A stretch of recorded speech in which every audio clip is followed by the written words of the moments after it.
magandang araw po sa inyo lahat at samahan niyo ako i-assemble natin itong microphone and sound card professional. But bago ang lahat, kung hindi pa kayo nakasubscribe sa channel ko, please subscribe and hit the bell button for more of my video uploads. Bago ang lahat guys, ito yung part 2 nung nakaraang video ko. Tingnan naman natin ngayon ang pag-assemble, kung paano assemble itong microphone na to para sa kapakanan ng lahat. Ito po, nakikita nyo rito ang pinaka-handle nya. Ayan po siya. So, gagawin po natin,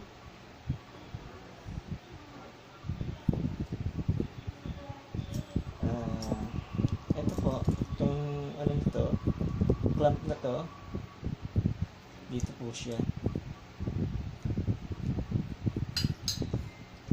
Dito po sa pinaka base. Ito po pala ang kakapit. Ganyan po siya, depende po kung paano gusto ikabit. Yan, ito po meron siyang stopper dito. Yan, yun po, be sure na nakapasok po yung stopper sa loob para maglapat siya. Ayan ang magiging itsura nya. Ito po, tapos ipitan natin siya.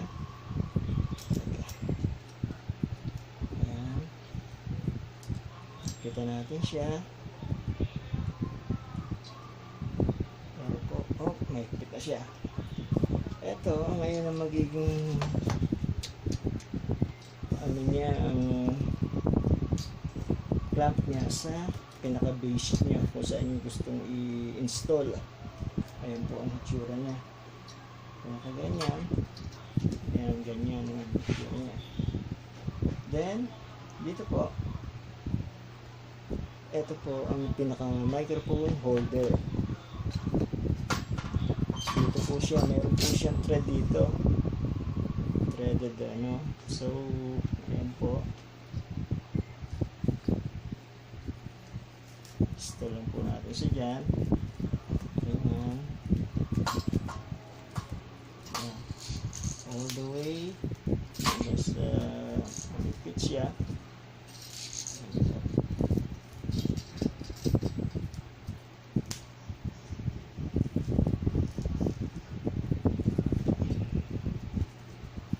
After that, ilagay yung microphone. Ayan po, dito po siya. Ayan po ang setup ng microphone na yan.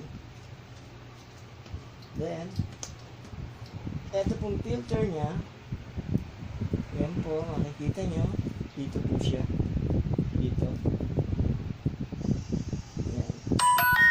Kasi meron po siyang ano dyan.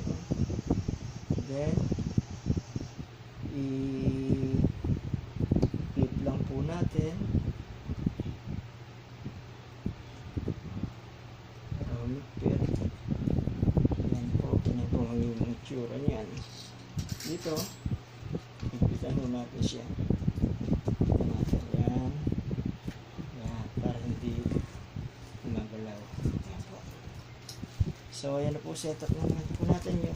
Pwede nyo naman i-ganyan-ganyan yan.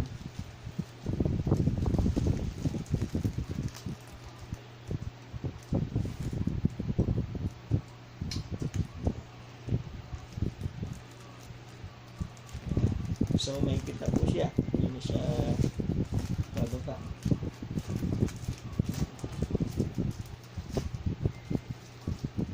Ayan. Ayan na po ang itsura niya.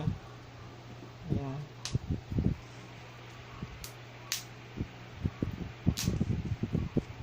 Ayan na po ang itsura niya. Ayan. So, ito po yung pinaka connection ng microphone. Ayan po. Dito po siya. Jay. Dito po siya. Makikita niyo naman po yung terminal niya. Mag-lock po yan. Yun. Tumunog siya. So, ayan po ang setup natin ng microphone. Then, this one.